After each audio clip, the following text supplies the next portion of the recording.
ప్రభుత్వం ముందు చూపు లేకుండా చేస్తున్న పనులతో కోట్లాది రూపాయలు వృధా అవుతున్నాయి.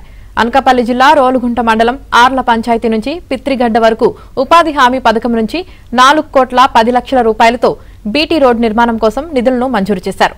పల్లె పండుగ సందర్భంగా స్థానిక ఎమ్మెల్యే ఈ రోడ్డు పనులను సైతం మొదలుపెట్టారు.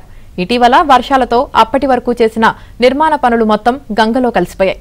దీంతో తమకు రోడ్డును తిరిగి నిర్మించాలని, ఆగిపోయిన పనులు తిరిగి ప్రారంభించాలని గిరిజనులు అర్ధనగ్నంగా నిరసన తెలిపారు.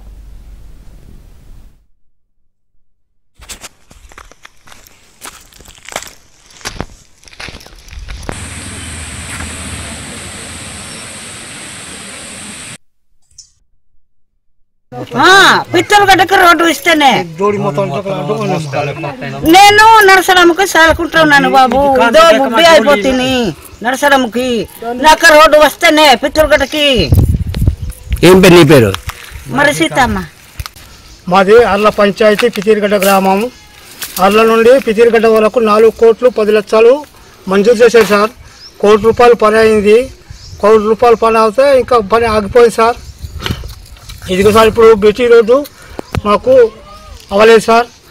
అవ్వలేదు, బిల్లు అవ్వలేదు అనేసి బండి తోలుకుపోతున్నారు సార్. వెంటనే మా పని ఈ రోడ్డు పని ప్రారంభించాలి సార్.